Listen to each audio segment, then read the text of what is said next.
nalika den prayitna semuriris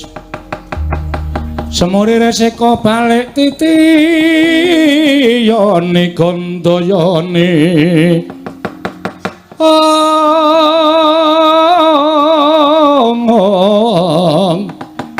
Trisanya purnama sasi gilar-gilaran ing tengah latar.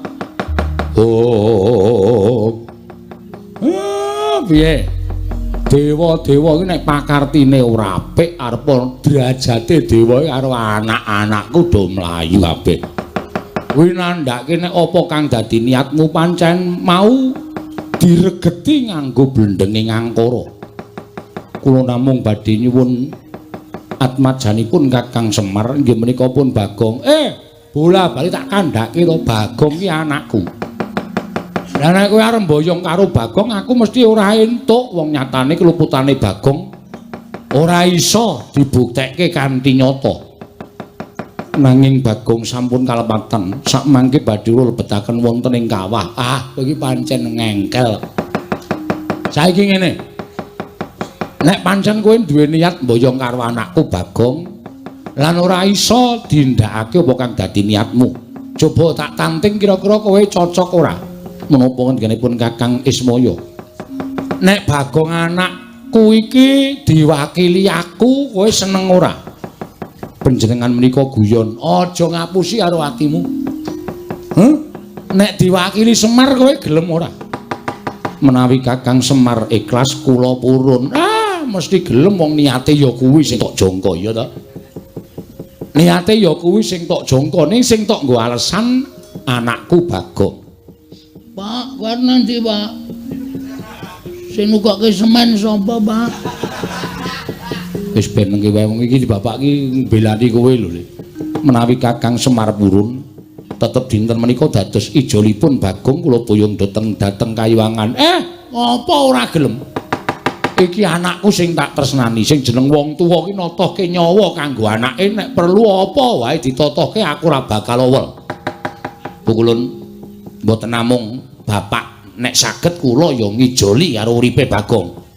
Lho gareng ora sah. Wis ben, Pak, wis ben. Bilanane adikku. Bapak wae sing lenggah nang omah, aku sing dadi ijole. Karaku ya ning aja truk. Anakmu cilik-cilik aja wis aku wae. Aja, karo aku sisan. Wong loro sisan, dadi mati ki wong loro sisan. Kowe iki jane nek aku mati seneng to, Gong? Bahagia. Bahagia dengkulmu ora. Aja nala garing aja petruk ning aku. Sinten ingkang kedah dados lintunipun Bagong? Aku, kula.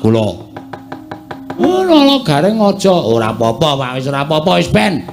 Aku wae Pak wis ora apa-apa wis ben aku gareng wae bapak lenggah ning omah. Menawi kula nyuwun menapa Kakang Semar saged minangkani. Kowe njaluk apa? Ingkang dados lintunipun Bagong boten namung Kyai Semar Kakang Semar nanging klebet nala garing Petruk kedah kula boyong wonten ing Kayuwangan. Wong siji kok ijole telu iki piye? Kedah mekaten Kakang menika ingin dados panyuwun kula menawi mboten nggih Bagong ingkang kula beto. Piye nala gareng wis ora apa-apa Pak, wis ora apa-apa. Wis ben Bagong dhewe malah kesepian wis ben. Menawa suwe mati gantung. Ora mungkin aku ngedol sawahmu sik to. Ya wis ide ngono lho. Nek kowe arep ning Kayangan iki dhek wis ngerancang rencana selanjutnya jelas. Ora iki udu Bagong kok. Ya wis nek pancen niatmu kaya ngono aku manut. Wis aku nala garing karo Petruk sing munggah ning Kayangan. Menika saestu. Iya. Nggih kula nderek pukulun, Nanging ngaten kula aturi bidal. Sak menika sareng kan lampahipun ingkang rayi. Iya tak tutke aja kaya bocah cilik Bathara Gurayu.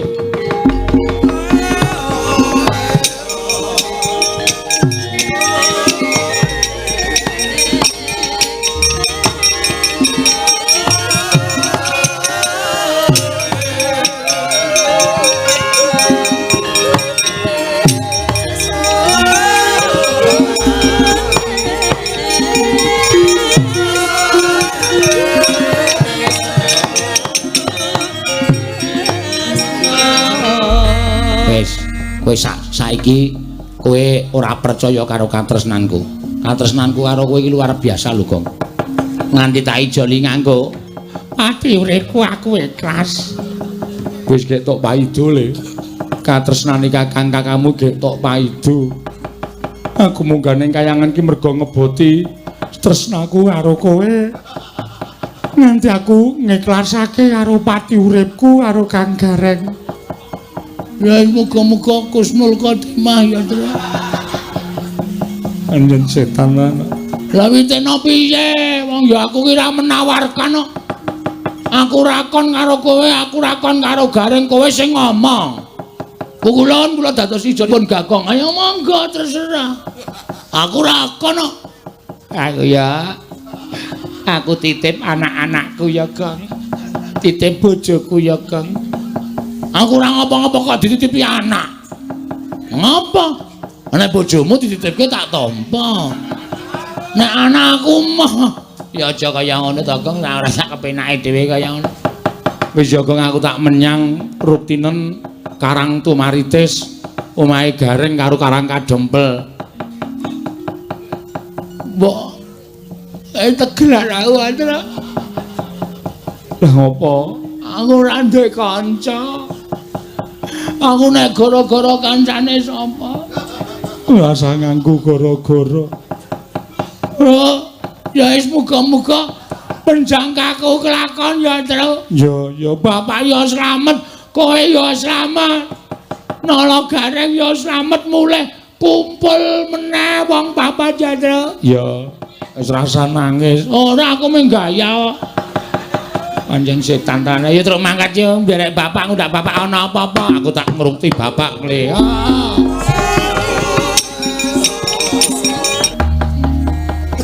Lu kita linuting kidung kadung kadereng momong memangun manah rahayu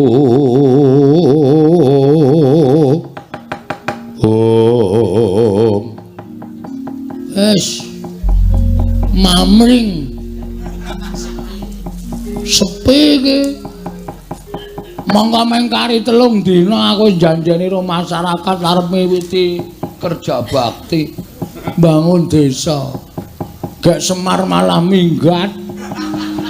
Gareng ya melu, Petruk ya melu. Terus piye iki? Tak pikir-pikir ketoke Semar Gareng Petruk mbelani aku ning jane minggati aku. Minggati masalahku. Wis kena aku rambut didaya, sapa ya sedulurku sing iso bantu karo aku ki. Monggo Semar ki. Woi, Jandeng. Kelingan aku. Semar ki duwe kakang. Ya kuwi Kakang Tomblok. Togok. Wah, Siwa Togok arep tak jaluki donatur. Anggere ora ngegawe tonyo Siwata. Ben ora ngono ndak ora rampung perkarane. Siwata Siwambira tak jaluki kabeh. Kejaba saka kuwi aku arep nyuwun bambantune Siwata. Ki bapak nek ora tak slametke, Gareng karo Petruk ora tak balekke nang alam donya iso kelangan wong tuwa, kelangan sedulur lanang tenan aku. Wah. Tegak. Aku rawa.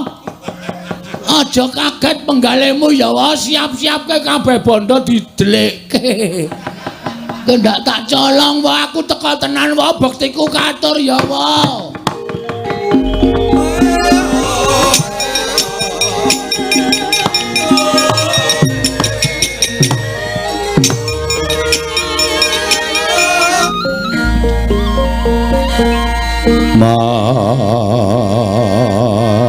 Mangungkung kanduhan rimang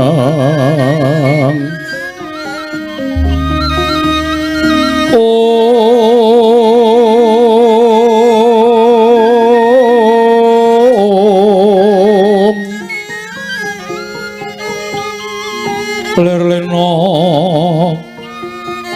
tanpa kanin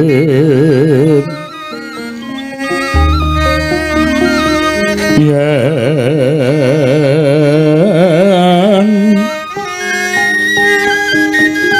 tan tuluso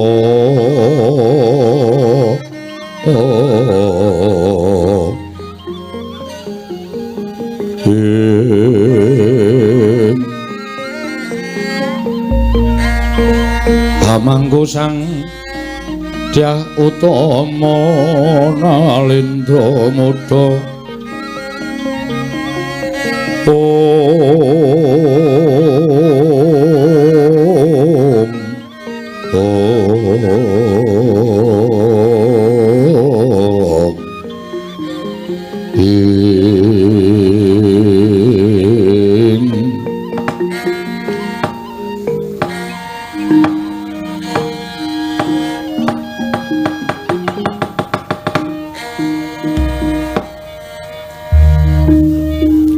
gawe kaget atiku. Slamet tekamu lho. Pangestune Kang Togog. Slamet Kang, aku ngaturke bektiku katur ya Kang. Ya tak tampa. Kok janur gunung kadingaren wong adat biasane kowe iki ora tau gelem sapa mrene. Pendak-pendak nderekke ratu gustine awake dhewe mesti aku dadak ngampiri. Lah kok ora kaya sak gedhagan iki kok kowe tekan ngomahku kuwi ngopo?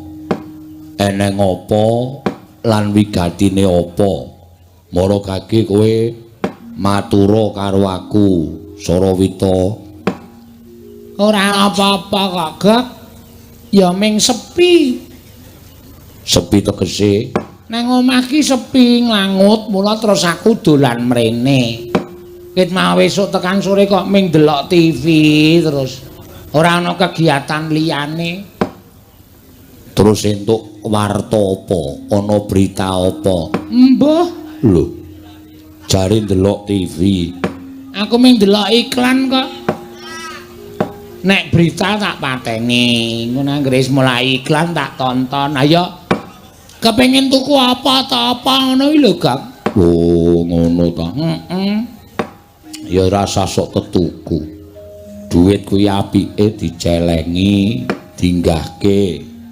Rasa nggo tuku apa-apa, mergo sok kowe nek kala mangsa kepengkok kebutuhan kuwi ora nretek mrono-mrono ning duwe singgahan. Tur dasare kowe urip dhewe, ya ta. Wong urip dhewe iki ora kepenak. Kancamu ya ming aku. Monggo kowe jane karo aku ki jane duwe rasa apa kok ora tau dolem-dolan ning omahku ki jane ngopo to lho. Ya ora apa-apa, larang ya tangga teparo do sapa. Sapa kaya pitik. Maksude dodolan ning omahku ngono lho, Gek. Ora kowe kok ya ora kaya biasane. Biasane mlathoki kayu. Biasane nek ora mlathoki kayu ya gawe bata. Arep tok nggo ngapae? Bata kok gedene 50 cm. Arep tok nggo ngapa kaya cor-coran. Ya saora-orane nek ana kepinteran ki tak karyake. Aku iso gawe bata ya gawe bata. Men atine iki ora sepi. Wong nganggur ki nek ming meneng wae atine mesti bakale sepi. Tur ya ana bab nding lung. Ana apa? Janjane aku ki metung karo kahananku. Kahanan sing piye? Kahanan sing tak lakoni kira-kira 7 dina kepungkur malam Jemuah Kliwon wingi. Heeh, ngapa? Kowe ngidul apa? Ora.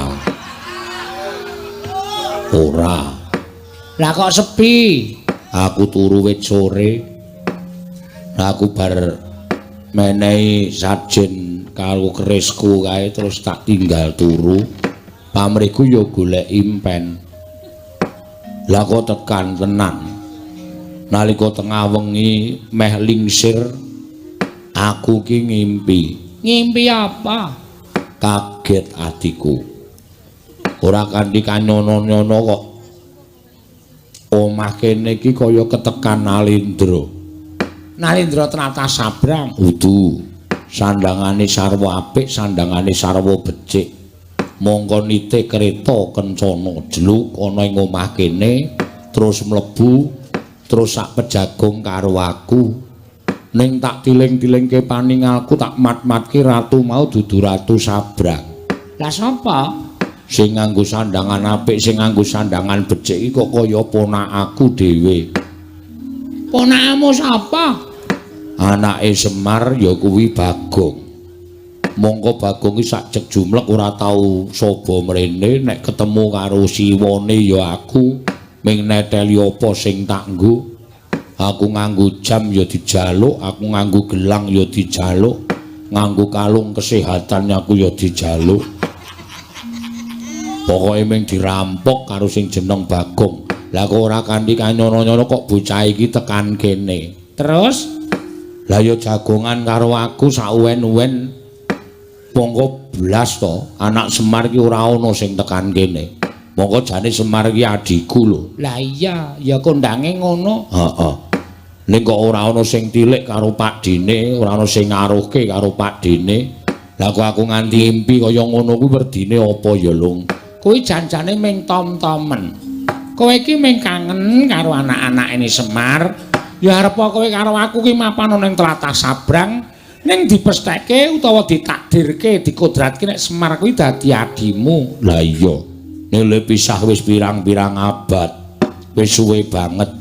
Arep kaya ngono ning sambunging sedulur ki ora bakal iso pisah, Gok. Iya. Ning kok sing tak kangeni Semar kok sing teko anake. Lah kowe apa lali? Jaman kowe njaluk kanca urip ning alam padang kowe diparingi aku. Semar njaluk kanca duk nalika urip ana ing jagat diparingi Bagong. Heeh. Dadi derajate Semar karo kowe iki padha, derajate Bagong karo Bilung kuwi padha. Oh, Mula nek kowe kangen karo Semar sing teko Bagong kuwi padha wae. Padha karo nek Semar kangen karo kowe sing teko aku kuwi ya sama dulu. sama saja. Sama saja. Ngono lho maksude. Heeh. Ning apa ya bakal tekan kene tenan ya cahidan kae. Wis rasa tok arep-arep malah entek-entekan kowe. Engko bifete dijaluk, korsine diusung, wong kae iki wong nekate ora jamak-jamak. Ning aku kok duwe Pandhawa lho. Pandhawa piye? Dina iki kok ngarepan kuwi jagone do tarung. Lah karang do nyoba e. Oh. Brenjake do ganter-ganter. Suarane wit esuk mau ora leren-leren. Nek kowe sing teko ora mungkin mesti ki eneng wong sing arep tekan kene. Ya muga-muga bener wae, Gok.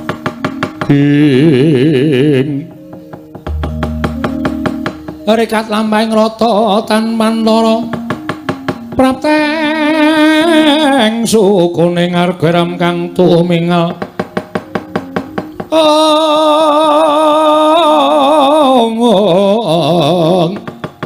Iram kang tumingal dendeng saengga praja. Ucap kacarita nalika semanten. Eling-eling ki Lurah Togog nggih Sang Hyang Catugur ingkang Ijawantah. Sak ciptane dadi sak sedyane ana.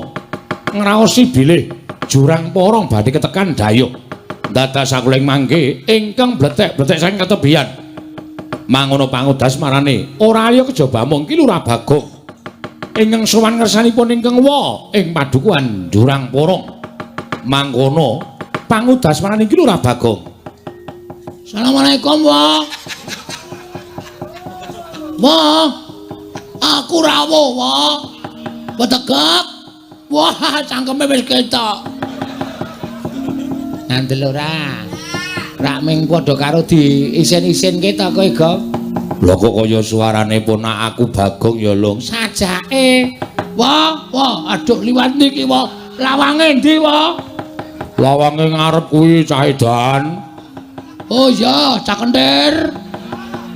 Aja tok wangsul ndak malah ora kajen kowe. Aku sowan ya, Wa, Tegok.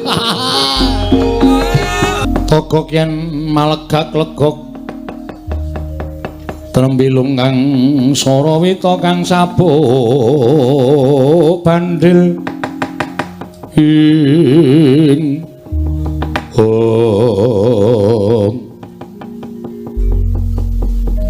teka kok lambene wong tuwa diewer-ewer. Slamet, Gong. Mengestune Siwa. Wilujeng wa, aku ngaturke bekti ya wa. Iya, tak tampa. Bagong slamet, Gong. Mbiti, bilang. Andeng bilung lali aku. Slamet, wa, bilung. Bektiku katur ya wa. Tak tampa Bagong. Mengestune wong tuwa tampan ana. Tak gegem dadaku kok cilik terus ta, wa. Ya karang kaya ngene iki wujudane. Heeh, sing penting sehat ya, wa. Heeh, sehat. Siwa Togog sehat, wa. Iya, slamet sehat le cah bagus. Sangeme kok sedo, wa. Mbok wis kowe ngopo lho karo jeneng wong tuwa kok mesti ngobok sak penake dhewe. Jane kowe iki ngopo? Kok janur gunung kadingaren. Dian omahmu saya apik, wa. Kok dadi saiki aku iki nderekke ratu sabrang, ratu sugih-sugih. Apa-apa biak-biuk kowe butuh apa tukoke, butuh apa-apa tukoke. Kae gambare sapa e, Pak? Gambarku no. Ae to sing ning buri kae to. Heeh. Nganggo sandangan Jawa nganggo iket, Pak, nganggo iket. Kok lambene ora dawa? Tok plester, Pak. Aku orang pesen karo sing nglukis men aja nganti diketokke dawa men ketokke demes kok. Asem iki. Iso dikon to? Iso. Kae nek dimati kaya rupaku lho, Pak. Tapeke ya, Pak. Lah, ora tenan to apa-apa ditembung to. Gawanen arep tok gawa arep tok nggo majang ning omahmu apa? Heeh. Apa wis ditembok? Urung. Sandelke kandang kebo. Asem lho. Aku iki nang kono iki padake abdine Ratu Gong Binatara wis gambare tendelke kandang kebo. Ngopo? Ana apa? Ngene wae. Aku arep matur. Matur apa? Kurang-kurang bejane sisil sembire. Sisip sembire kowe kelangan adi wae. Lho, adi sapa? Semar. Kok kelangan Semar piye maksude? Aku ki mbah nameng niat kepengin bangun desa. Lah aku nglumpukke Semar karo Gareng karo Petruk, ponakanmu kabeh. Iya. Dedrek rembukane aku ki jane ra ndiragat. Aku terus nganti sumparu Semar-mar. Nang nganti aku ra kelakon bangun desa. Aku sumpah, aku gugat nang kayangan. Ngono kuwi Semar wis ngelekke. Bagong. Aja wantun nyelekop. Omonganmu ki padha karo omong aku. Nang aku ora percaya. Lah kok jebule tenan? Jebule tenan piye? Pikulan. Pikulan Bathara Guru ki rawuh tanpa murid. Terus arep boyong karo aku. Arep boyong karo kowe. Heeh, dunggake ning kayangan dianggep aku ki salah mergo aku nibake sumpah. Kayangan geger jare Bale Marti Kunda manik rungkat. Kuwi omong sapa kaya ngono kuwi? Bathara Guru. Semar ya ora percaya. Terus Bathara Guru anu Semar ngandhake jane lemu duwe arep ngluputke Bagong ki mergo pawadan kowe sengit karo aku kok Bathara Guru. Geger pokoke. Aku ya wis ngerti nek Semar ki ya ora cocok karo Manikmaya ki wis suwe. Lah iya. Perang. Dewa-dewa kalah karo aku kabeh. Wah, kowe gak menang karo dewa-dewa. Menang ning sithik rasa njaluk ya. Menang perang. Aku ki terus Bapak Bathara Guru teko, aku mundur. Terus Bathara Guru Semar pokoke Bagong tak boyong. Terus Semar muni ngene iki, nek Bagong arep tak boyong iki jole aku. Bagong aja tak gone kayangane iki jole aku. Sing muni ngono Semar wae lah. Terus Gareng ya muni ngono, aku ya tak gelem dadi jole. Si Petruk ya muni ngono. Oh, terus Semar diboyong ning kayangan karo Gareng karo Petruk. Lho. Nek ngono kowe saiki ijen mula aku mrene iki sejatine arep genahke Gok. Wah. Apa? Siwa iki jare kakangne bapak. Aku ki sing tuwa dhewe. Nomor 1 aku, nomor 2 bapakmu, nomor 3 Bathara Guru.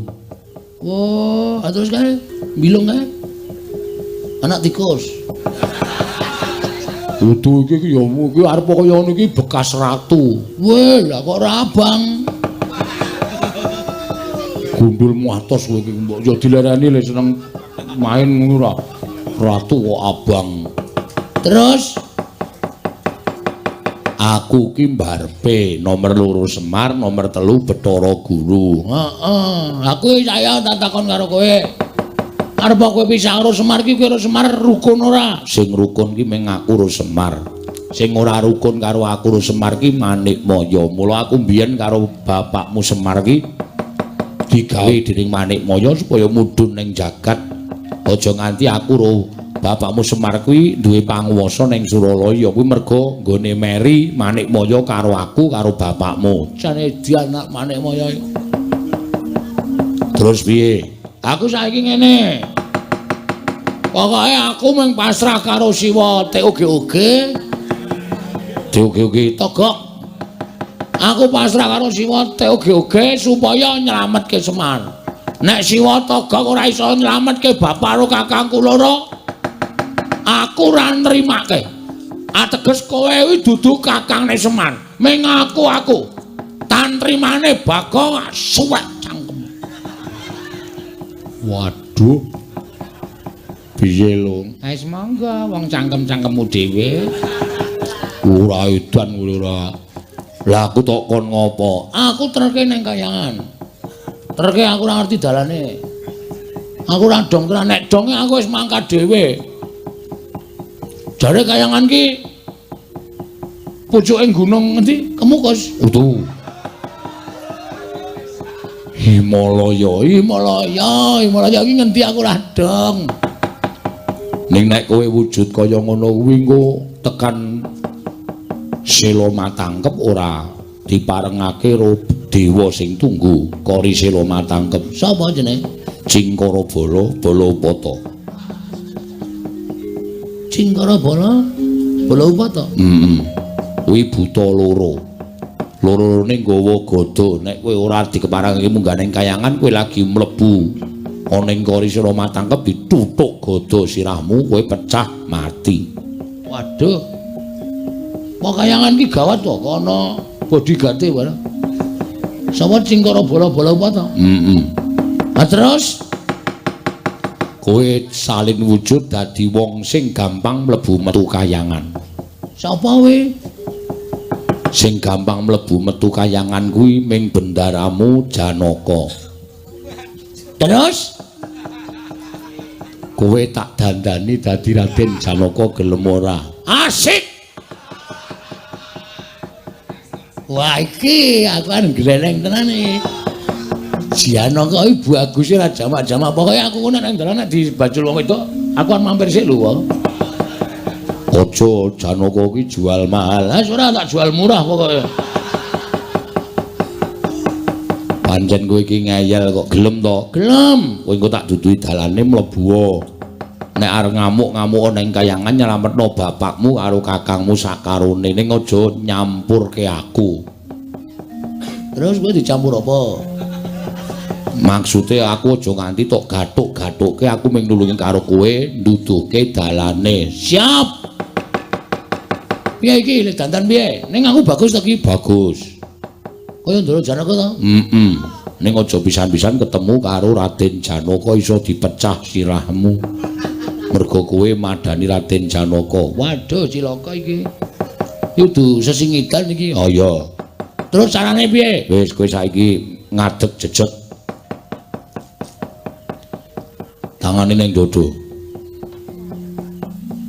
Mripate merem. Merem kabeh, ora merem siji. Engko arep tok-tok. Ora. Aku sale curiga karo kowe, Gok. Kok meneh ora. Siwa? Ha. Ora omong. Ngambet-ambegan. Tak suwunke karo sing gawe Kostum menengo. Ora wangsulan to. Tak suwunke karo sing gawe urip kowe tak cipta dadi Raden Janaka muga-muga ketampa panjaluke Togog Yaka. Siap. Wis ngampet-ambekan. Wis ngono ya tata-tata. Aku tak ngrapal mantram sakti.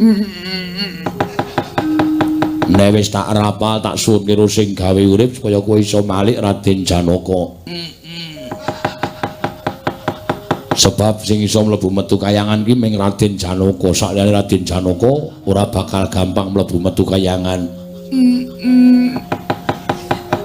Mula dina iki kuwi arep tak ganti Raden Janaka.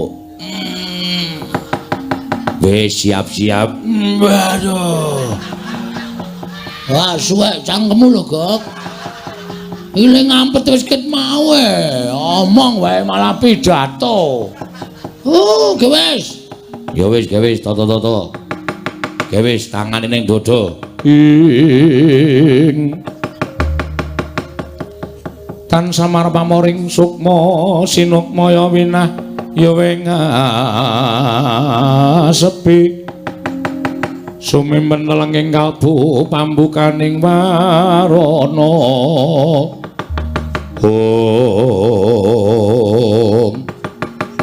Eling-eling nadyan wujuding Panakawan parandene Dewa Ngejawantah. Mila sak ciptane dadi sak sedyane ana.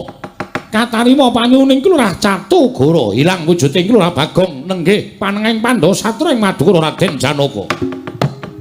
Angling kedadak suwanipun Petruk kaliyan Bagong wonten ing abyantaranipun ingkang rayi Ngamarta. Ila jagat Dewa Bathara. Wah. Nadyan dipun menapakno Petruk menika Panakawanipun padang-adang kula para Pandhawa. Bagong menika ugi baturipun para Pandhawa. Mbok menawi Petruk sowan menika gadhah wigatos yayi tumunten katimbalana menapa wigatosipun Petruk sowan. Koko Prabu lenggah ingkang langkung prayogi non ngestaken dawuh. Panakawan Petruk padha kanthi harja sak praptanira Panakawan ning ngarsaning ingsun. Nun amit pasang Kalimantabe tinebene ngilodene dumawahing nawang tuwang sinuwun. Linepatno ing tulamanu. Mlewon lepat atur kula diagung pangaksami jer kula menika namung batur, kula menika namung Panakawan. Kiranging unggah-ungguh kiranging tata susila. Kula nyuwun gunging samudra pangaksami. Iya Panakawan. Ora dadi ngapa lho nggih, padha rarja sak praptanira.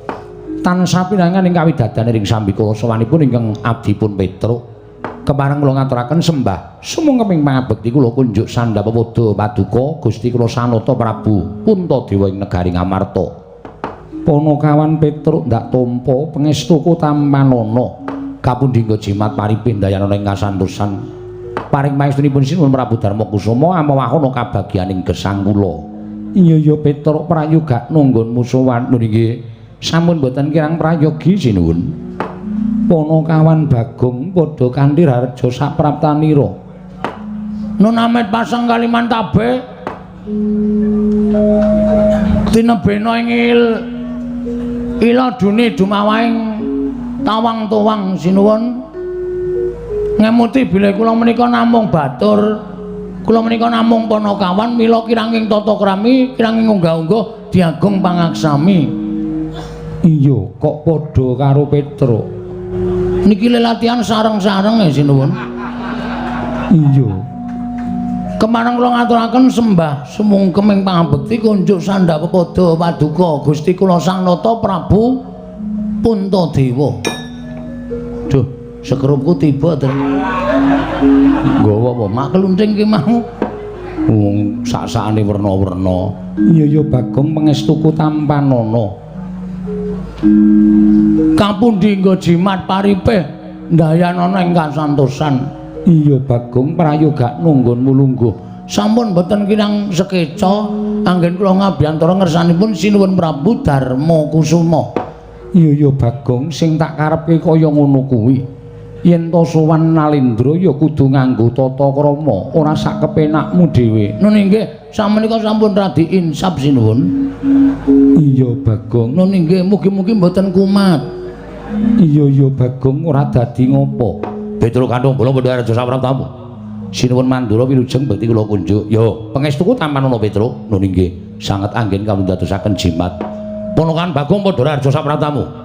Pangetunipun Sinuwun Mandura wilujeng bekti kula kunjuk. Yo, pangestu Tamarana. Ngene. Apa, Gong? Ah cepet ya diwangsuli cepet men ketok kaya ngajeni ngono lho.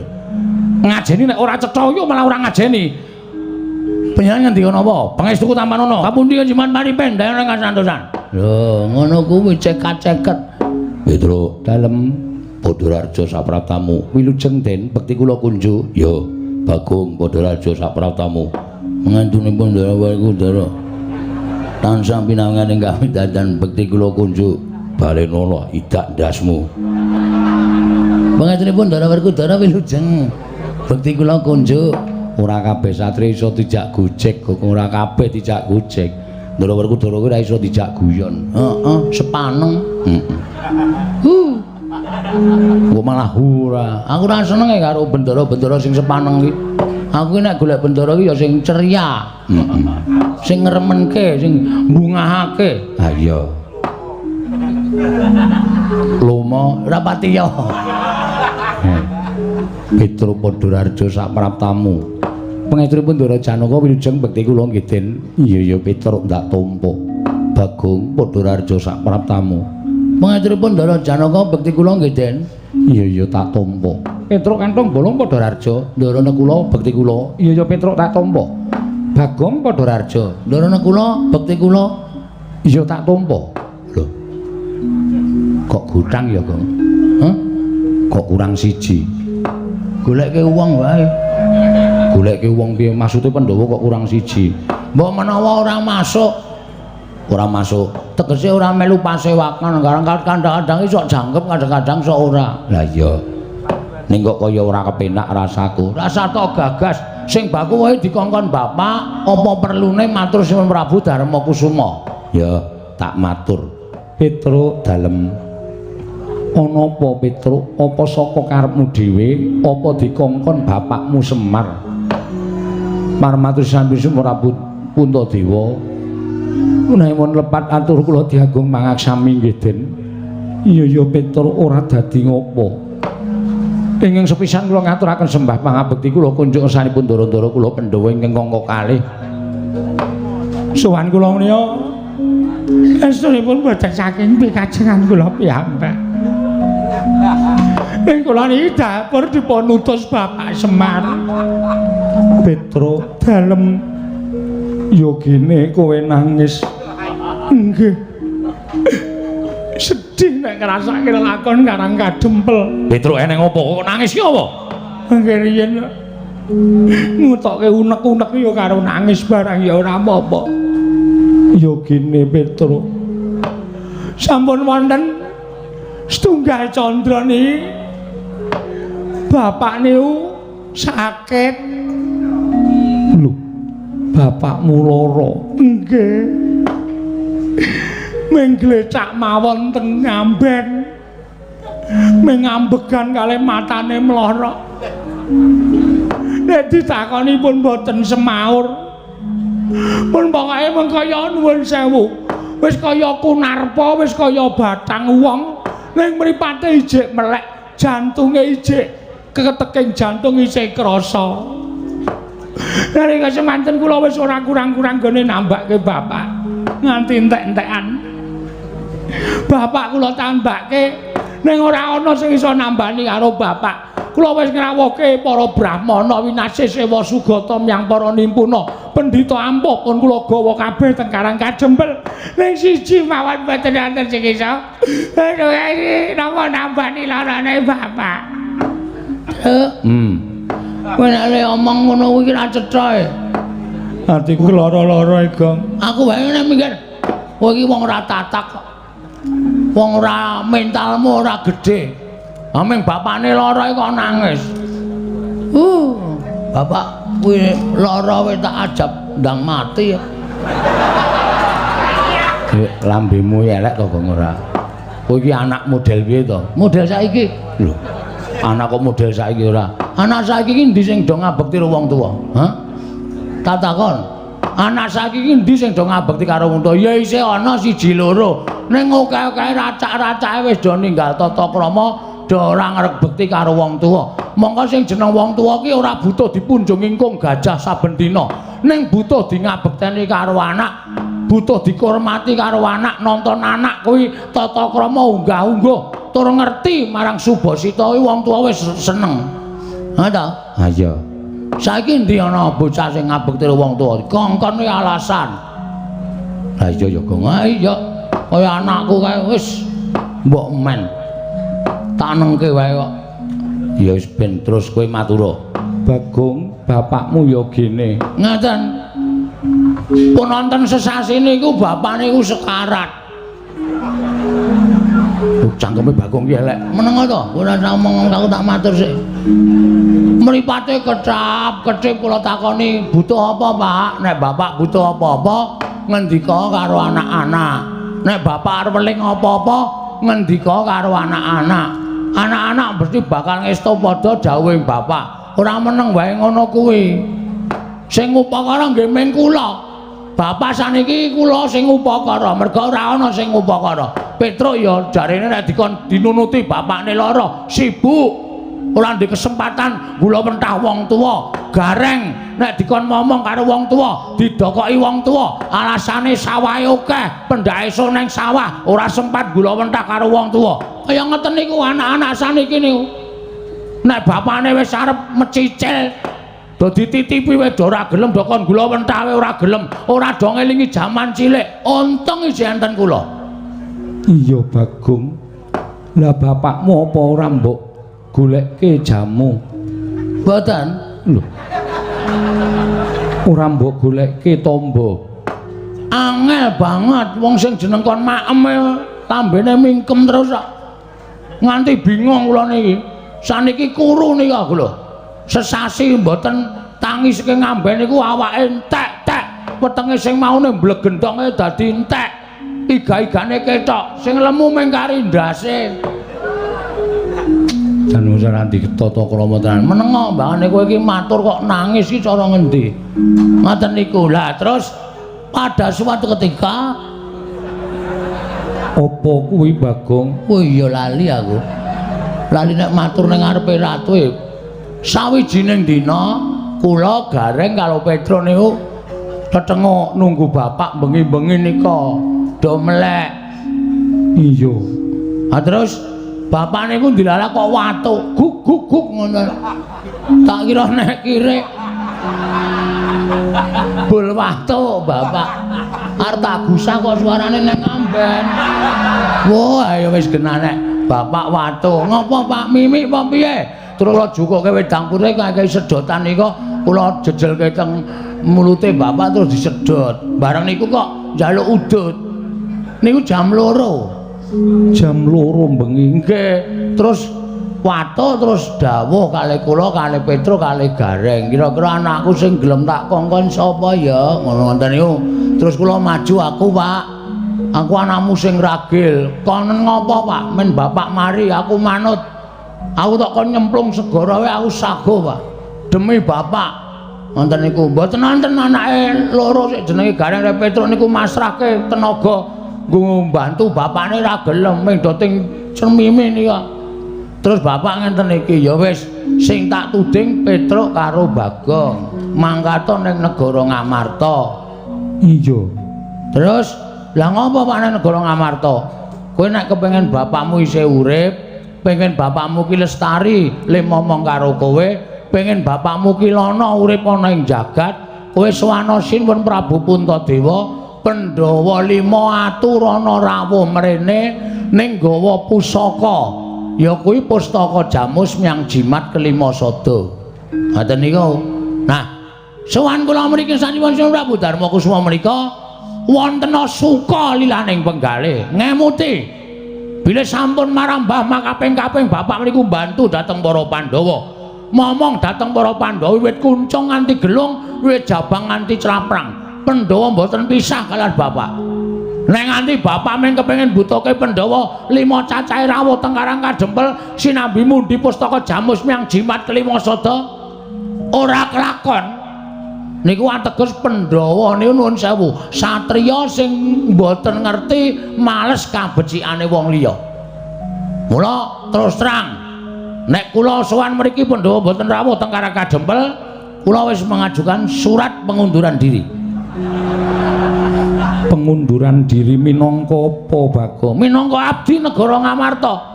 Terus apa gunane kula ket biyen nglesot teng negara Ngamarta, mung butuh Pandhawa rawuh teng Karakajempel dadi srana tambane bapak kok ora kelakon.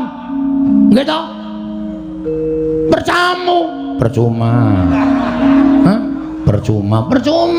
Nggo ngapa kula ngabekti karo sampeyan ning jebul sing kula labuhi, jebul sing kula bantu, jebul sing sanes sing kawit biyen kula ewangi niku ora ngerti males kabeciane kalih Bapak Semar. Pun cekap semanten atur kula nek enten pangandikan saking Sunan Prabu Darmakusuma kula ajeng midhangetaken. Nek pancen Sunan Prabu Darmakusuma paring dawuh, Bagong Pandhawa ora iso teka ning Karakajempel. Sampeyan wis rasa nyebut kula abdi, sampeyan rasa nyebut kula Panakawan, sampeyan rasa nyebut kula menika batur sampeyan. Kula ora arep manggon sabet sapon negara Ngamarta. Titik. Stop pikir, Bagong. Wis. Nek kowe ora melu ndara Pandhawa kuwi kowe lek arep mangan saka sapa? Ngemis. Ngemis kok dipeng-pengke ora. Mbok ya nek omong ki sing nganggo dipikir ora waton omong. Konjur mengundurkan diri. Kowe wonge jiri kok, Tru. Kowe wonge ketergantungan. Heh. Kowe uripmu tergantung karo Pandhawa. Ya nek Pandhawa sing butuhke kowe terus. Nek Pandhawa ora butuhke kowe, arep ngopo kowe? Arep ngemis-ngemis nembung dadi abdine Pandhawa. Heeh. Wong ki ndek jati diri. Mengono kok wedi ora. Ana aku ambok wis paribasane Pandhawa ora iso nglabuhi karo bapak. Nggo ngopo? Nglabuhi Pandhawa. Wis ora ana gunane. Apa sing diparingi Pandhawa baleki kabeh? Kowe diparingi apa? Lemari. Tok balekke. Wah rekoso terus wis tak dol. Oh. Dadak nebus aku. Ya pokoke takon ngikhlaske. Ya tegese kuwi ra kon sekuwen. Ya men. Iya. Tak modasmu lho. Kowe iki senengane ngigol-ngigoli aku le omong kok. Bagong, Wonten dawuh keloro-loro atiku, Bagong. Same. Kula jan-jane matur ngenten iki niku. Kula ampet tenan ati kula. Merga kula mriki nyawang bapak niku wis kaya kunarpa. Bapak ndek pengarep-arep Pandhawa rawuh mriki ning kok sampeyan kula matur kaya ngoten kok malah nangis. Sawangen Pandhawa mung kari papat. Lho. Sing siji ilang nanti. Sing siji lunga, Bagong. Sebab ditundung karo bendaramu. Sinten? Bendaramu Jodipati ya kuwi Werkudara. Ndara Werkudara nundung Ndara Sedewa. Iya, Bagong. Wis jan ora pisan ora pindho kok kowe iki Wah. Ngapa to nek ngrampungi masalah nganggo ati sing sabare ngapa? Aku tak takon. Lho, aku ngelekke sampean ki ora ana salahe. Mergo aku ki batur. Batur ki pangembating catur. Kula warga padha inggat-inggatan, ora cocok kon minggat, ora cocok kon minggat. Sampeyan krasa mboten? Nek Ndara Sedewa niku putrane Dewi Madrim wis seda karo Prabu Pandu. Sampeyan putrane Ndara Kunti. Sing jeneng adiku Alon niku nek iso dirukti, diopeni, diragati, didadekke wong. Sampeyan entuk pahala. Ora malah kon minggat. Wah. Susah aku nek gagas kaya ngene. Aku aja ora manut karo aku, ora manut karo tuture wong tuwa ki piye? Nuwun sewu. Iya. Sampeyan kok ya ora ngelekke. Iya, Bagong. Aku kalah rembug karo Werkudara. Ora dene dadi pembarep. Kudune sampeyan iku iso mikir. Nek Werkudara arep nundung adine, sampeyan menggak. Werkudara, jangan Ngono. Ora kok meneng wae. Ha gunane apa dadi kakang barep? Iki ya ngono sing bagus iki meng wah. Le mempeng nek ana wong wedok ayu. Nek ana masalah meng klecam-klecem, kepiye? kok dadi Pandhawa kaya ngene iki kepiye kahanane? Nuwun sewu, kula tak nyuwun pirsa. Masalahe apa? Jan bocah iku malah begijikan dhewe iki apa to? Sapa-sapa diseneni, sapa-sapa di Adimu ki piye to? Sapa-sapa anggepe kaya andane digetak-getak. Pun kajenge nengke mawon, mbangane nguyuh sak nggon-nggon nengke mawon. Mergo Bagong nek nesu niku nguyuh sak nggon-nggon nengke mawon. Pripun sebabe apa? Sebabe Sedewa nggondheli pustaka Jamus Klimasada. Lho, kono hubungane karo pustaka Jamus Klimasada? Iya, Bagong. Terus ngene kowe tak critani. Nggih, ning ampun dawa-dawa. Iya. Pekah kula ning ngrungokke. Iya ya ora dawa, Bagong. Ora apa-apa. Dawane ngempuk percuma. Iya. Oh, mesti nyengenges to. Angger muni omong ngene mesti nyengenges to. Aku mbayangke aku dhewe to. Ha iya. Pun nggih cerita. Ngene ya Bagong. Nggih. Koko Prabu Ndarawati rawuh. Mriki iya. Ngandhakake yen Ndarawati kuwi ketaman pegebluk bisane waluya yen to tinumbalan pustaka Jamus Myang Jimat Klimasada. Tumuli kabeh sarembuk pustaka Jamus Klimasada diboyong dening Koko Prabu Ndarawati ya mung Sedewa sing ora mathuk, Sedewa sing ora cocok. Tumuli Sedewa didukani dening Bendara Munjadipati nganti dedrek nggone ndukani wekasan Sedewa ditundung lunga saka negara Ngamarta. Waduh. Berarti niki pustaka Jamus Klimasada ilang utawa dibeta Sinuwun Ndarawati. Iya Bagong, mula aku ora bisa mene wangsulan rawan kowe merga Pandhawane ora ganep, pusakane ilang Bagong. Wah, wis Tru. Yo, mulih karo mampir golek Bandosa. Lho. Nggo ngopo? Bapak jelas mati iki. Tambane ra ana kok arep ndi meneh parane. Ya engko gareng gek kon bedah bumi. Ha ya wis ngono wae ndak. Ambangane iki dadi masalah. Dadi geger malah ora karo-karuan. Ajare kowe arep mbelani bapak nganti tetesing getihmu sing pungkasan. Lho, nek pancen kowe arep mbelani karo bapak, perkara iki diglejah kok, diunceki. Sing bener piye? Sing kudune kepiye kelakone ora manut karo kahanan sing kaya ngene iki. Wah, jan susah aku nek gagas kaya ngene. Nun ngapunten lho, sampean kok ya nuwun pangapunten. Ikhlas lahir batin maringke pustaka Jamus Myang Jimat Klimasada dhateng Sinuwun Ndarawati. Merga Koko Prabu kuwi sesembahanku. Nuwun pangapunten, saniki ampun gagas Sinuwun Ndarawati menika sesembahan sampeyan ning kudu ditonton. Mula ana tetembungan ngendikake ratu kuwi nek siniwaka aja ming netra walaka, tegese netra batin lahir tok, ning netra batin diwengake utawa permana jati. Wonten nika. Merga jaman saiki akeh sing maraja saka sela-selaning garu, ketoke kanca ning dadi mungsuh, ketoke sedulur ning tegel karo kancane. Menika nuwun sapunten, menika kudu dipun penggalih. Kelebet lakon sing dumadi wonten negari Ngamarta mriki, ketoke Sinuwun Ndarawati. Terus diparingi pustaka Jamus Klimasada. Nuwun sewu. Nek nganti niki mengke dudu Sinuwun Ndarawati. Ternyata dudu Sinuwun Ndarawati terus pustaka Jamus Klimasada ical. Pripun ya? Sapa sing arep disalahke? Sapa sing arep goleki pustaka Jamus Klimasada? Ora ngawur dadi ratu ora gampang. Ora mung iya. Iya gampang dapusi wong. Wah, sampeyan iku sembrono kok Sinuwun. Kula wis matur bola-bali to. Pustaka Jamus Klimasada menika panggesanganipun para Pandhawa. Nek Pandhawa kelangan pustaka Jamus Klimasada menika ngibarate wong sing ora seneng karo para Pandhawa, ajeng gawe cintrakaning para Pandhawa, angel mijet wae ngranti, suwe banyu sinaring. Tatur Walik. Kualik. Hah? Turta. Oh iya, Nding. Turta. Ming turta kok kualik pemekiraja. Pustaka Jamus Klimasada menika dados panggesanganipun para kawula sak negari Ngamarta. Nek nganti pusaka ilang, Ngamarta kawulane pating blengkah ora karo-karuan. Pripun nek kaya ngoten niku? Aja nyawang Ratu Ndarawati. Aja nyawang Ratu Ndarawati kadange tuwa. Para Pandhawa ning kudu diteliti, kudu ditlesih. Ngoten lho.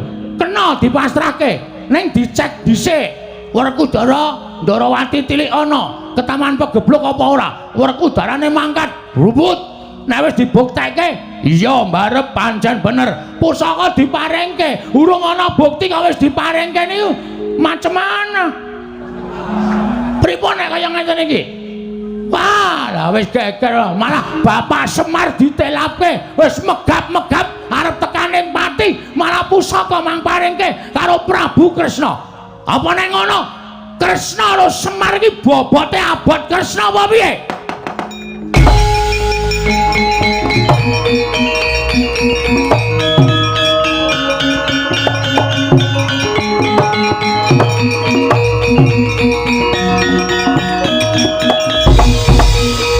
maning jajalanat iblis larat gugu karepe dhewe Bagong. Bagong. Nah. Kowe mau muni piye? Kowe mau muni piye? Wah ya wis lali wis mau. Kowe muni yen to Yai Prabu Ndarawati ki panjalmaning mungsuh. Malah kowe ndak apa. Yen to Yai Prabu Darma Kusuma kuwi keluputan gedhe mergo maringake pustaka Jamus Lima Sada marang Yai Prabu Ndarawati. Dasarmu apa kok tak takon? Dasar kula gampang mawon sinuwun. Mergo jaman saniki niku angel wong dipercaya. Ngoten. Kedung jero iso dijajaki ning atine menungsa sapa sing ngerti? Ho. Modal ora kowe. Ora iso omongan kowe padake. Oh, kulino orasi demo. Padake ora. Yen ngono kowe ngarani Prabu Ndarawati kuwi panjalmaning musuh. Mboten ngarani. Mboten muni lho kula. Mboten muni nek Kresna niku mangsa, mboten. Nek kula wis mesti Kresna menika mungsuh, ateges kula ngarani nek Prabu Kresna niku panjalmaning musuh. Kula ming nuwun sewu ngemutaken Dansun Prabu Darma Kusuma supaya luwih teliti babagan pustaka Jamus Lima Sada. Merga bapak kula niku ya ajeng mati merga nek ora tambani pustaka Jamus Lima Sada, kula kelangan wong tuwa kula sinuwun. Perkara bapakmu mati mbok ben. Perkara bapakmu mati ya wis ben. Bapakmu ki wis tuwa. Wong tuwa ki parane arep ndi meneh?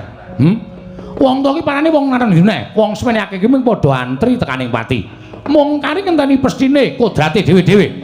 Mula perkara bapakmu lara kuwi janjane ora usah mbok goleki tombo. Ning wis ben entenono wayane mangsa kala tumedhaing Sang Hyang Nyawa Dipati jabut karo nyawane bapakmu. Yen pancen pinesti kudu tekaning pati. Kuwi lha atos iki, Ndra. Piye? Kok lara ning ati ya? Lara ning ati ya tandange ora. Bapak dipatek-patekke ora. Kowe iki lek iso goleki tombo kok mung diunekke tekaning pati. Ayo karo ngopo? Nek kowe wani ndakwa Yai Prabu Ndarawati panjalmaning musuh, aku ya wani ngarani bapakmu kuwi wis lara, wis tuwa, wis arep tekaning pati, Bagong.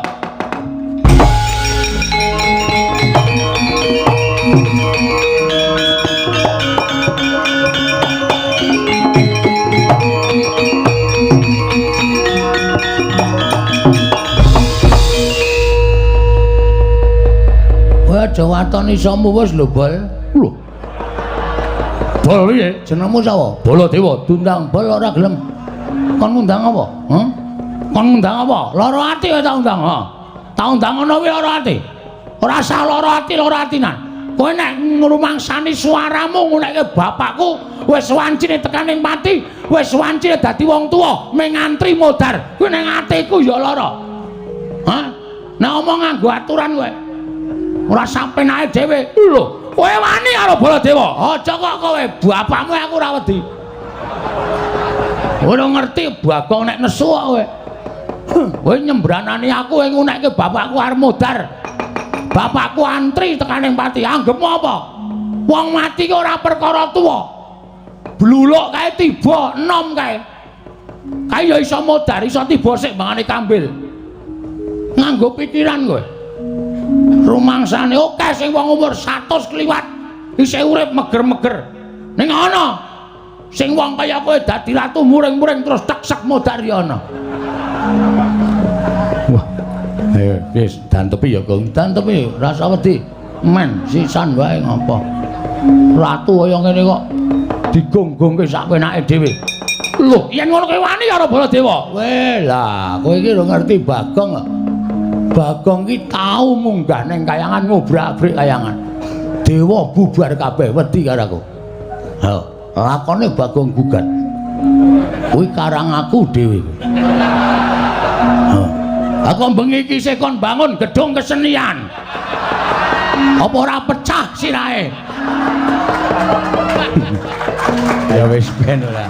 Mula aku sedina ra metu saka omah kamar teturon ning kursi jane karo ngenam-enam pikir ki engko piye. Ki engko gek kepiye? Ha kok entuk dalan wong ki anggere nyebut karo sing gawe urip ra mesti eneng dalan. Anggepe apa? Apa dikira aku wedi karo sampean? Ora wedi karo sampean. Ya pancen wani karo Bolo Dayu. Ora nek papane wong neter kadidayan. Babaro. Ayo. Kowe arep ngopo saiki? Kowe arep ngopo? Kowe tak tandingi legane atiku. Kowe kena mboyong para Pandhawa, kena mboyong pustaka Jamus Klimasada marang Karangadepur nggo tampa bapakmu. Ning langka ana dhisik kuwandane Baladewa. Waduh, lewari sumbar ming kowe kok. Hah. Oke aku ya iso gawe sayembara kaya ngono. Gawanan pustaka Jamus Klimasada ning Darawati rasa dibalekke. Waton iso nglangkai kuwandane Petruk. Wis. Kok aku iki piye to? Kowe sik mati ra apa-apa. Ra apa-apa dengkulmu ra. Engko gek tak susul. Ora metu njaba grandang nang kono. Ayo, metu jawa radeni negare ati. Wah.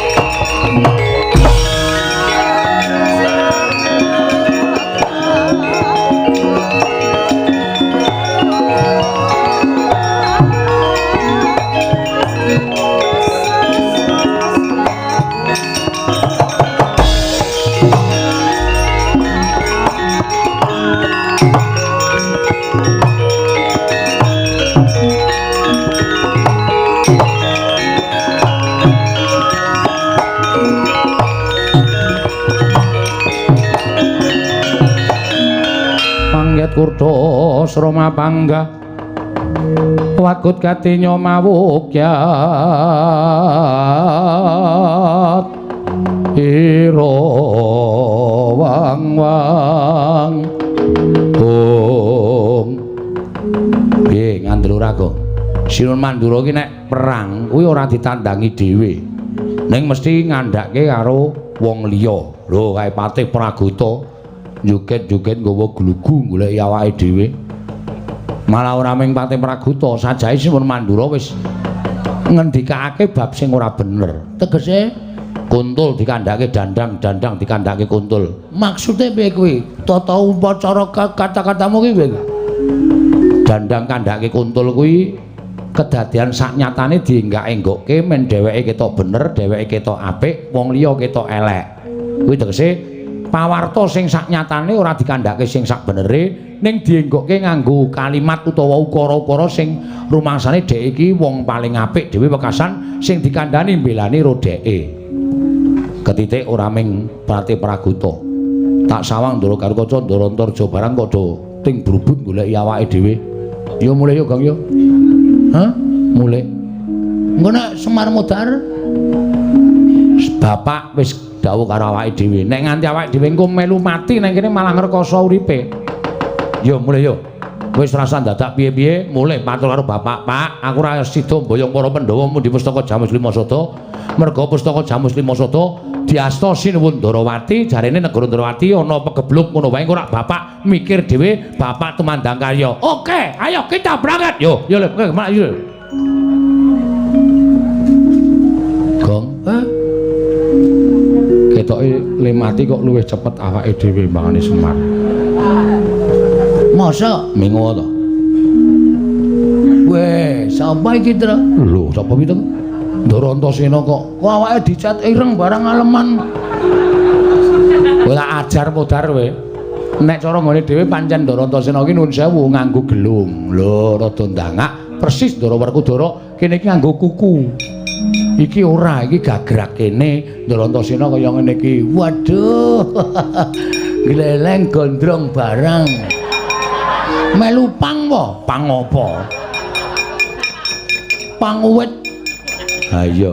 Wong apa kok terus wedi? Ha iki mesti sajae wis dikongkon Ndara Baladewa. Atakonane ya? Ya. Wilujeng Gus. Slamet. Kowe do ngopo ya mlayu-mlayu? Ora ngerti kok dhek itu. Ha iya. Ngomong apa ngapusi? Ngomong jujur, aja ngapusi. Aku soalnya kulino ngapusi, ora iso. Ku saiki kudu jujur. Oh iya. Menika ngaten Raden. Ya. Sing ngomong Petruk apa Bagong? Kula ngapusi tak keplak ndasmu pecah dadi papat. Diar ora. Ana kowe Tru. Iya. Soale cangkemku iku nang ngapusi. Engko nek ora sadar tiba-tiba ngapusi mah dadi papat sirahku. Ora apa-apa wis omong sak tenane. Ajeng nyuwun mergi Ndara. Lho, njaluk dalan nggo ngopo? Ajeng wangsul. Saka ngendi? Saking sinuwun anu sowan sinuwun sinu anu sowan sinuwan. Sowan sinuwun Prabu Puntadewa. wigatine. Kula tak matur sampean aja kaget nggih. Yo, Ning nek umpama kaget nggih kaget sakniki mawon. Dadi kok nek kula matur sampean pun mboten kaget. wong kaget kon kaget saiki tak keplak sisan kowe. Kula matur sinuwun Prabu Puntadewa ngabari nek bapak niku gerah. Lho. Kakene Semar loro. Heeh. Lho lah kowe iki ting pendorong ki ora nambake bapakmu piye? Modal ora malah disalahke ta, Tru. Nuwun sewu, pun mboten kirang-kirang lek kula golek tamba. Ning bapak mboten iso seda. Lho. Bapak mboten iso sembuh. Suatu saat bapak niku paring pangandikan, Petro Bagong sowan ning negara Ngamarta. Aku iso mari nek Pandhawa rawuh mrene sinambi mundi pustaka Jamus Limasada. Wis to kandhake Siwa Ngamarta. Wis, ya numpun. Terus Siwa Ngamarta ngendika piye? Bagong ketiwasan merga pustaka Jamus Limasada diasta sinuwun Prabu Sri Bathara Kresna. Lah nek ngono ngendikane Mak Cilik Sedewa iki mau bener. Mangkane sampean ketemu nganu no, Sedewa no. Basa tak ajar kowe. Ndara Sedewa to Ketemu. teng pundi? Kula wau soalé mlebu teng negara Ngamarta niku Pandhawa niku mung kanton papat. Sing kurang Ndara Sedewa. Kula takoke Ndara Sedewa teng pundi? Ditunjung bapakmu Ndara Werkudara. Bener, Mak Cilik ya kandha kaya ngono. Terus saniki Wis tindak. lho lunga teng pundi? Kuwi dudu perkaramu iki urusane Mak Cilik Sedewa. Sing wigati aku nang kene iki kon ora lunga-lunga, nek ana wong tekan kene kon nulungi ngendikane Mak Cilik Sedewa kaya ngono. Lah kok sing tekan kene kowe karo Bagong karo Petruk. Wong loro mingan, kula kalih Petruk, ora kowe karo Bagong karo Petruk. Ora kebablasan le omong. Karepku iki kowe karo Petruk ngono. Heeh. Lah kowe saka ngendi? Saka negara Ngamarta. Kok mlayu-mlayu? Ajeng gelut. Lho. Gelut karo sapa? Kare Baladewa. Gleleng to? Aman reng tau ngerti Bagong karo gelut karo Baladewa. Mengene iki. Lho. Wani karo Siwa Mandura. Lho, sing diwedani apane? Lho kok mlayu? Hari kok ngandhake kanca kerubutan kok. Ngandhake sapa? Ngandhake Prate Pragota. Terus kamasmu Ndara Gatotkaca, Ndara Antarja goleki kalih kula. Niku wis diwolak-walikke karo Ndara Baladewa. Mesti kula dianggap salah, kula dianggap wong kleru. Mula Ndara Gatotkaca sing janjane kalih kula sayang goleki kalih kula, mider-mider teng gegana. Ndara Antarja yang goleki kalih kula. Oh nek ngono pancen lumusi ngendikaning Mak Cilik Sedewa. Aku kudu bantu karo kowe. Bantu napa? Wedi? Ora. Wesi mawon iki soalnya ajeng bangun gedung kesenian. Ora. Ora bantu karo kowe kowe tak bantu kekuatan. Kekuatan apa? Kowe rasa mlayu. Terus Nek pancen wong salah kudu digawe salah. Nek pancen wong bener kowe kudu wedi. Kuwi wajibe wong urip nang alam padang. nggih. Monggo kowe tantang-tantangan karo Pak D Baladewa kuwi perkarane Kono mbelani Kresna. Kula mbelani bapak. Bapak niku wis rekoso lho, Den. Bapak niku saka uripe ming dienggo para Pandhawa. Aku ming perkara Pandhawa kon rawone karang kadempele kok dikalahke karo Sinuwun Darawati sing kawulane kenapa geblok? Apa kira-kira abot Kresna mbangane Semar? Terus Baladewa nesu, "Panos maning jajalan cukup ning bawono." Bagong, menungso ya diapunmu. Kowe wani karo Baladewa. Kula dunekke ngono, muntap kula. Kula terus melu ngadeg metenteng. Wah. kowe kuwi. Heeh, anu iya. Anu nggih. Ngono kuwi. Terus metu njaba. Nah ora dadi. Ha iya. Sing ra dadi Perange lho. heeh. Metu njaba kula ya metu njaba bareng. Wes bingung le do golek anduk. Gong, ora neng iki ning nggone wong liya lho. Nyatane ngono. Kandara Garukaca Ndara Antarja do ngewangi. Ora jiwa satria. Ndak dirambati anu jangkrik. Satria dirambati jangkrik. Ya matur nuwun kok. Heeh. Terus lajeng ngewangi pripun? Kowe rasah mlayu nang kene. Terus Kakang Garukaca Kakang Antarja adepono. Oke, siap. Carane kowe tak ewangi. Lek ngewangi kowe maju pethokno Kakang Garukaca Kakang Antarja. Oh ya bener nek iki diunekke satriya petuk ya bener. Kok iso? Kalau muni kowe tak ewangi ning maju pethokno Kakang Garukaca Antarja. Maju ya modar tenan. Aja semelang kowe tak uripke. Kowe kok gleleng. Metu power bank lho. Ora ning aku iso nguripke wong mati. Carane iki lho. Banyu sungut kuwi tak pres. Tak nggo nambani wong loro, tak nggo nguripke wong tekaning pati sing durung winanci. Wah, gleleng iki to. Heeh. Ya maju yo. Engko nek nganti awak dhewe mati ra konangan. Nah kuwi masalahe. Nah sampe kula mati mongko ketutupan sukat ayo. Sampeyan nambani pripun? Ora sembrono ah, nyawa nggo dolanan. Ngene bae. Supaya kowe ora iso tekaning pati sing kira-kira arep maju mungsuh Kakang Garukaca Kakang Antarja sapa? Kowe aku Tru. Manut. Nek Petruk sing tak labuhi Petruk, nek Bagong sing tak labuhi Bagong. Ngene wae, Tru. Piye? Kowe gandenge bola-bali dadi rol. Heeh. Sementara iki aku ya, Tru. Kowe arep ngopo? Aku tak sing maju. Aku diluwangi ndelok-ndelok seno. Ya, sakarepmu. Nek Petruk ora maju ning mburi kene. Arep ngopo, Gong? Wong kok glelenge ra jamak-jamak. Terus kula kudu pripun? Aku tak manjing ning awakmu. Lho. Kowe nek tak njingi, kowe dadi wong ampuh, kowe ditibani pusaka ora apa-apa, disuduk ora bakal tatu, kowe dipotol sirahmu karo Kakang Garukaca ora bakal potol. Soale ngedrat ora. Ora bakal potol. Oh siap, siap. Terus carane mlebu ning awakmu. Oke. Metu pundi? Niki napa? Pripun? Moh ababmu mambu. Menapa niki? Niki cilik ning elastis. Iso klebon gedhe barang ngene. Gong kula satriya kon mlebu mburi ora. Metu pundi? Kowe ngamet ambegan kok. Ngamet ambegan. Engko aku tak mlebu sarana sukma. Oke. Wis ge wis. Saniki? Heeh. Mulai aku mlebu ning awakmu, kowe dadi wong ampuh. Nek lumrah kowe dipotol sirahe ora bakal potol, kowe dipateni ora bakal mati. Wis tata-tata ya, Gong. Aku tak mlebu ning awakmu. Nek aku wis mlebu kowe piye-piye bakal keturutan, ambles bumi ya iso, mabur ya iso. Jan jeblok wetenge. Ngomong wae ora. Aja mlebu kene iki wis ngampet ora dilebon-lebone. Ya wis gawe tata-tata.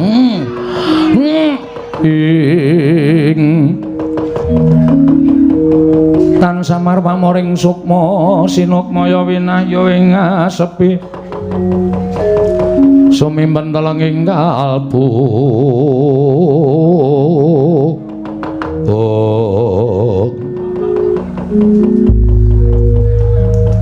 Wis aku mlebu ning awakmu. Engko aku bakal digdaya, Gong. Wis, kowe iso ngambah dirgantara, kowe iso mabur. Ngono wae ya, Gong. Oh, celeng iki. Tak kira nek Ndara Antasena diwasar jeblok wetenge. Gus, apa? Sampeyan nang pundi? Aku wis nang jero awakmu. Gleleng iki nek ora nganggo Bagong sing siap nggo gelut wis ora.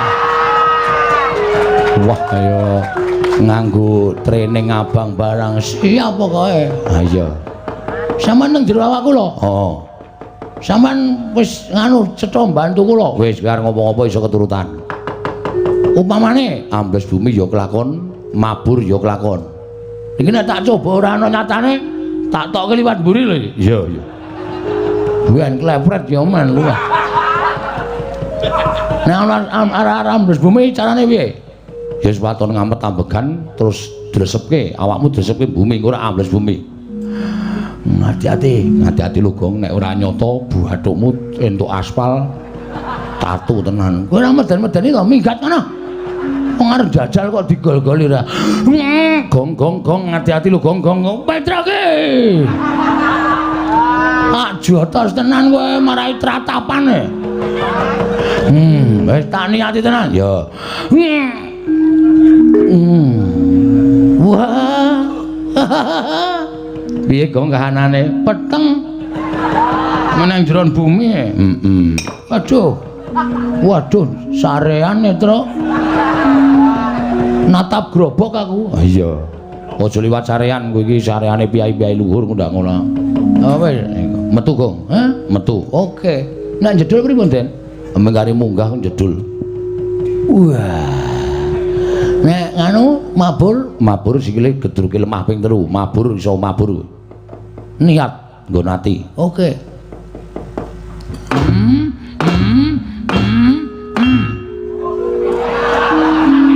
Kuwi papat. Mula cah sekolah. Kon sekolah kaya ra jama-jama. Tulung ngitung lho. Iya, Aku nek hitungan ora tau mlebu e. iya. Ya, super. 1 2 3. Niat atine. Mabur. Wah. Wah, dan gleleng ta. Mengke genti kula nggih, Den. Ya engko gampang. Wah, rasa Petro rasa ndak gleleng kae nyolongane wonge. Wah. Kaya balon Petro enting. Heeh. Wedian. Golek kamar mandi sing ra ana gendenge. Ha sapa ngerti entuk kanugrah ya. Wah.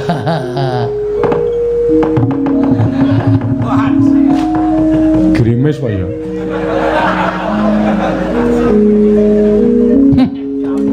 Wo wedhus iki. Padake kloset ora. Men tak uyuki sithik kok, Tru. Ya wis mangkat, Gong. Mangkat kowe rasa melu-melu ngaso. Ya. Hak tatakane dhewe sing kira-kira mbelani karo Baladewa. Aku sanandingi. Hati-hati oleh. Siap aja kuwatir. Pun Puntadewa ngaturaken pasegan ana kramikun njuk sandhapepada paduka Bapa Penemban Durna. Sesemban kula Bapa Penembaning Sokalima. Kuswala sila bertobo suwalu gembel sumorante hawela kula nuwun inggih Ger. Sampun kula tampi asung pambaganipun anak Prabu Puntadewa dhateng ing bapa ing Sukalima karya bombong raos sing manahipun ingkang bapa ing Salima saha sawanipun ingkang bapa tansah mangya widodane skala mboten manggal setunggal menapa nama keparenga ingkang bapa ngaturaken pudya pangastawanipun ingkang bapa konjuk ngersa paduka anak Prabu Punta ing Ngamarta Nger anak Prabu Darmakusuma. Sampun kula tampi karya bombong raos sing manahipun ingkang putra Bapa Penemban. Mugi kasekecakno anggenjengan dika lenggah wonten ing madyaning Datulaya negaring Ngamarta dinten sak mangke menika Bapa Penemban Durna. Oh inggih. Sampun boten kirang prayogi pisanipun ingkang Bapa ing Sukalima wonten negaring Ngamarta dinten sak mangke menika Nger. Kawula non Nger.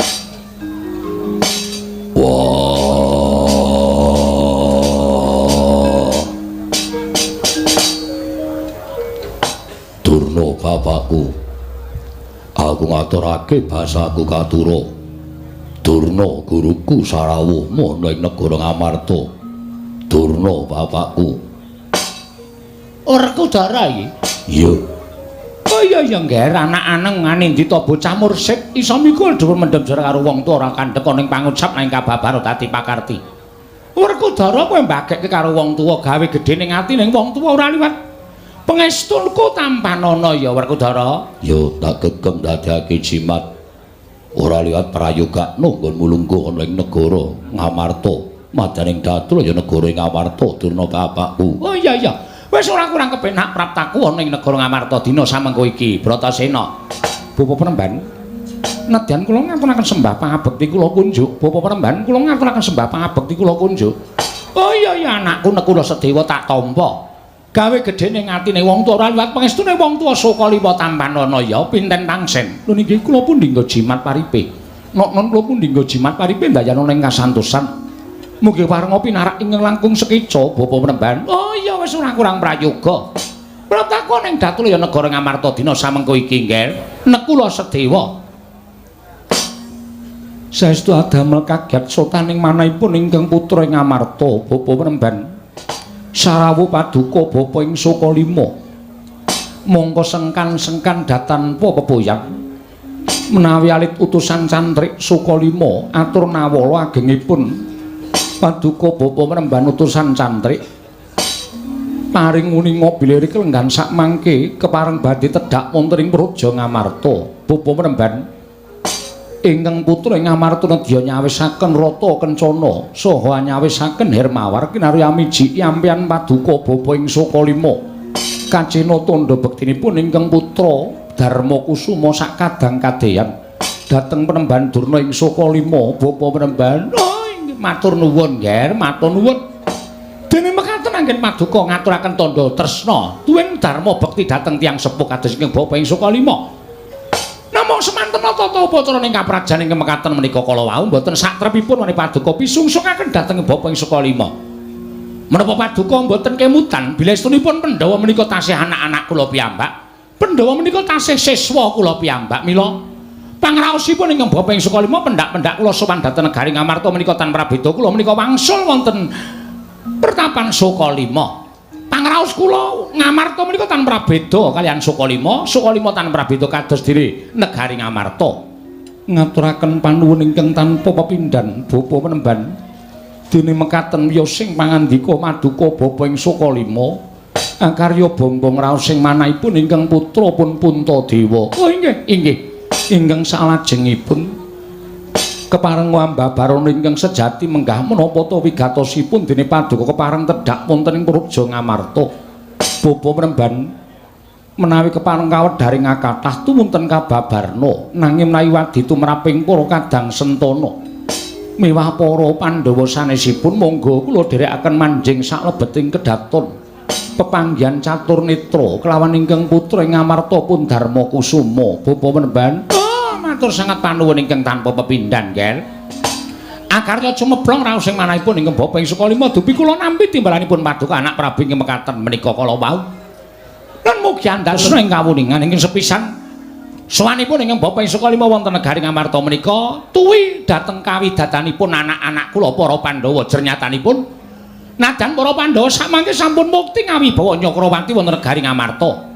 Ewadene Pandhawa menika tasih kula rengkuh kados siswa kula piyambak. Mila wonten jamak limrahipun ing atasipun kula menika jejeripun tiyang sepuh. Tuwi dhateng kajuwananipun anak-anak kula ing sami mapan wonten negari Ngamarta. Matur sembah sewu nuwun ingkang tanpa pepindhan. Bapa Penemban.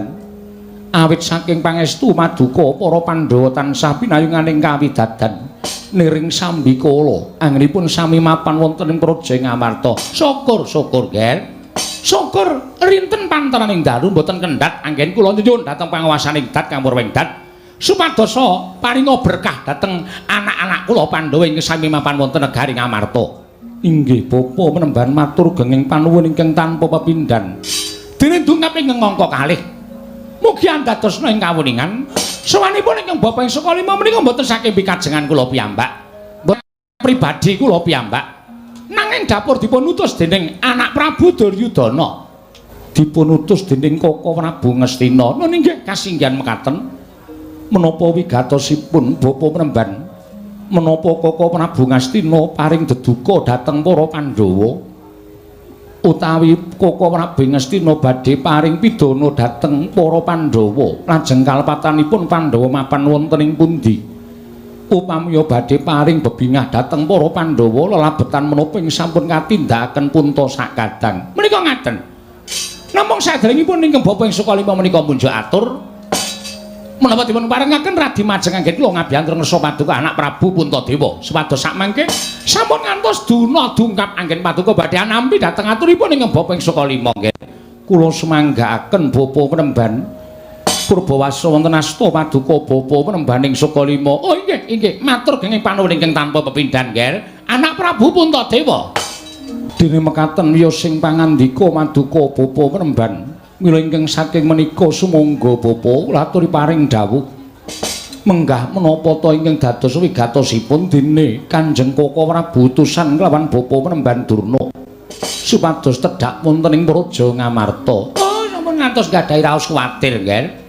Estunipun boten bab ingkang awrat namung ugi boten perkawis ingkang sepele.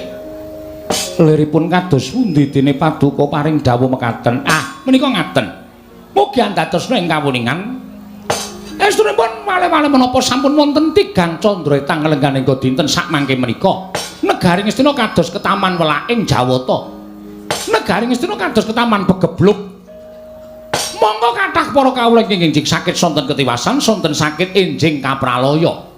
Kekirangan sandang boga lan sak piturutipun sedaya tetuwan boten saged tukul lang rembaka, sedaya pecah kasulayah. Mila mboten aneh menawi negari Ngastina tumunten awis boga, awis wastra, andadosaken nungsang puyang sangganing para kawula ngudel bingung. Sami loro boga tuwin wastra. Dumadakan boten dangu dawahipun sesakit ingkang tumawa wonten Praja Ngamarta utawi negari Ngastina. Kathah para kawula enjing sakit sonten ketiwasan, sonten sakit enjing kapraloya. Kula piyambak ngawruhi, nggih, kula piyambak nekseni lumados sing pagebluk tumandu wonten negari Ngastina. Oh, mboten kanyono-nyono negari Ngastina ketaman kados mekaten menika. Tumunten ana Prabu Duryudana ngrawuhaken para Brahmana winasih Sewa Sugata supados anambak rengkaning praja parandening ngatindakaken gagar wigar tenantuk karya. Tumuli dangu ingkang Bapa ing Sokalima. Ingkang Bapa pinastran supados amberat memelaing Jawata ing tumanduk wonten negari Ngastina. Wanci anggara kasih ingkang Bapa ing Sokalima tumuli manjing wonten ing sanggar pemelengan meminta dhateng panguwasaning Dat Kang Purwengdat supados saged paring pepadhang tumraping negari Ngastina. Nalika semanten kula pikantuk sasmita saking dewa nembe udakawis setengah hari anggenipun kula mangsa semedi dumadakan sampun karawuhan dewa sampun karawuhan Jawata. Nun nggih namung yanipun dewa kala wau mboten ngetingalaken pasuryanipun namung suwanten ingkang dumeling wonten ing Karna. Kula tampi bilih dewa kala wau paring dawuh Begawan Durna aja kuwatir Mas lan sumelang kang dadi ati kita. Negara Ngastina bisa waluya nirmala temajati jati temah mulya. Yen to negara mau kudu ditumbali ya kuwi pusaka negara Ngamarta. Jawata ngaten menika anggenipun paring dawuh. Ose Durna bapakku. Werkudara piye? Mestine yen dewa paring sasmita marang tithahe mesti dewa mau nepungake dheweke iki dewa saka ngendi lan jenenge sapa mawisike sapa adat lupya sing wis kelakon kaya ngono. Kuwi ra adat lupya sing wis lakon iki ora pati kelakon kok Werkudara. Dadi dewa mau pancen ora ngetokke awake, ora ngetokke salirane mergo tak sawang nalika aku entuk sasmita. Durna jugara nggonmu tapa? Aku mengongi wae mengunengen ewadene sepa sepi sepen suwung ora ana sapa-sapa. Tumuli aku tingkem netraku, tumuli dewa mau nerusake nggone paring pangandikan. Paring pangandikan piye? Negara Ngastina bisa waluya nirmala temajati jati lemah mulya yen to tinumbalan pusaka negara Ngamarta 3 cacahe. Pusaka negara Ngamarta 3 cacahe kuwi jenenge apa? 1 tumbak para welang, 2 payung tunggul naga, 3 pustaka jamus kelima sada. Monggo kuwi pusaka negara Ngamarta. Lah, Ger, sawanipun ing Bapa ing Sukalima wonten negari Ngamarta dinten sak mangke menika, wonten Sukaliraning penggalih Paduka anak Prabu Ngamarta kepareng paring ampil wujuding pusaka 3. Inggih menika tumbak kara welang, payung tunggul naga, pustaka jamus lan jimat kelima sada. Durna bapakku. Werkudara piye? Payung tunggul naga, tumbak kara welang kuwi pusaka sing ora nate pisah karo para Pandhawa. Ujaring para sepuh, ujaring para pinter padha nyebutake yen Pandhawa kelangan pusaka 3 kuwi paribasane pepes bayu kang tapis. Pandhawa ora duwe kekuatan yen nganti pusaka 3 kuwi mbok nggo tumbal ning negara Ngastina. Tegese pundhut Pandhawa bakal kelangan pusaka. Yen Pandhawa kelangan pusaka, wong sing ora seneng karo Pandhawa bakal gawe cintrakaning Pandhawa angel mijet wae ngranti suwe banyu sinaring. Monggo kowe paring dawuh yen pusaka 3 mau mung ginarya tumbal ning negara Ngastina. Bener, bener. sing jeneng Dinggenggo Tumbal kuwi dipendhem. Bener. Tegese pusaka ora bakal bali marang negara Ngamarta. Kosek Werkudara. Nek le mendem suwe iki iso ilang. Nek kowe le mendem ing sawetara sedhela wae. Dipendhem ana ing alun-alun negara Ngastina, mung menyang wis pegeblok kuwi mengko sirep-rep. Kawula tentrem tumuli didudah meneh. Sawise didudah, tumuli bakal tak aturake kondur marang negara ing Ngamarta. Wah. Kuwi tenan. Iya. Ora goro. Ora goro. Apa tau tate Begawan Durna goro karo kowe? Kowe tau tate njaluk ngelmu karo aku. Apa-apa tak waneh-waneh karo kowe. Najan ngelmu sing rungsik lan rumpil nggone ngupaya. Aku ora tau tate goro karo kowe. Kowe tau takon golek banyu suci Perwitasari. Nyatane ya ketemu tenan. Apa kowe isih tida-tida karo ucape Begawan Durna? Kowe isih tida-tida karo pengendikaning Begawan Durna? Ora perkara tida-tida. Ning iki perkara pusaka telu negara Ngamarta. Yen bab percaya aku percaya karo Durna bapakku.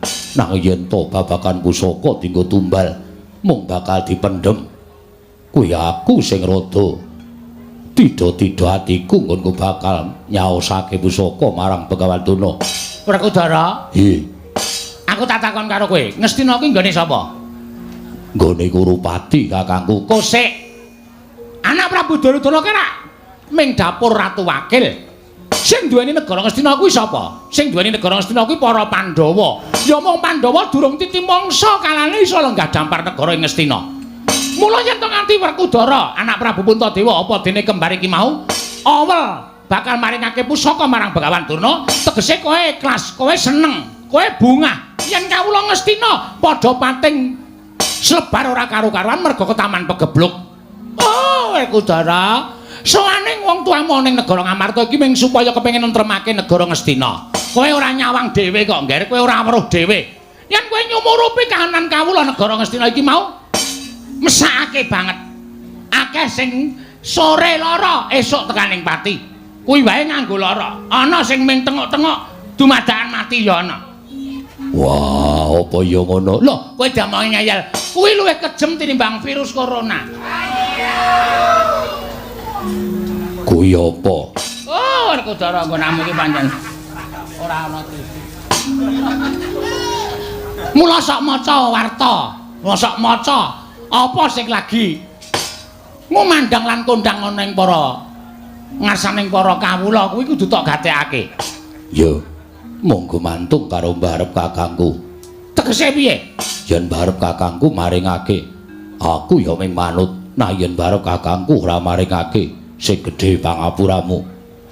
Aku ya ora bakal nyaosake wujude pustaka Jamus Jimat Lima Sada, tumbak karo welang yang lan payung tunggul naga. Nuwun sewu, Ngger, kepareng kula aturi paring dawuh. Sampun ngantos kendelan kemawon kados mekaten menika, tumuli ingkang Bapak ing Sukalima nyuwun keterangan ingkang gumathok. Pusaka menika badhe paringaken menapa mboten? Bapa Penemban, wonten dawuh, Ngger? Ewuh kaya raos sing manah kula. Krana pusaka menika kagunganipun Pandhawa gangsal, mboten ingkang putra piyambak ingkang nganggadhuhi. Menika kagunganipun Puntadewa, Werkudara, Janaka tuwin kembar. Namung mugi andadosna ing kawuningan dinten sakmangke Pandhawa nembe gotang Bapa Penemban. Loh. Gotang dos pundi? Krana mindranipun kadang kula panengah inggih menika pun Yayi Arjuna ingkang sampun sawetawis candra nilar negari Ngamarta, nilar kasatyaning Madukara. Mongko boten dipun mangertosi wonten pundi papan dunungipun. Boten wonten baban ingkang mengandha ingkang sumendhe banon kang tinumpuk. Bapa Penemban sakmenika ngaten kemawon. Bapa Penemban kula aturi anguk madosi wonten pundi lenggahipun kadang kula pun Yayi panengah mangke menawi Yayi Arjuna sampun pinanggih kula badhe nyaosaken pusaka tetiga. Loh, Janaka menika kesah? Inggih kasinggihan mekaten Bapa Penemban. Oh, lole. Ora pisan ora pindho Janaka ki mesti ninggal praja, ninggal kasatriyan. Monggo tanpa pamit. Wis dadi watake Janaka. Ning ora kaya sak gedhagan iki. Yen to Janaka nggone lunga saka negara Ngamarta, etunge wis ana sak candra kelungguhan iki. Monggo anggere lunga seminggu lunga. sesasi eneng omah mengko 3 sasi lunga meneh. Wah, kula Durna bapakku. Gandeng kowe pendhita iso golek tamba tumraping negara Ngastina sing ketaman pegebluk. Mestine kowe uga bakal ngerti nang endi dununge Janaka. Werkudara? Nggih. Nek kowe mau matur kaya ngono Janaka wis ketemu wingi awan.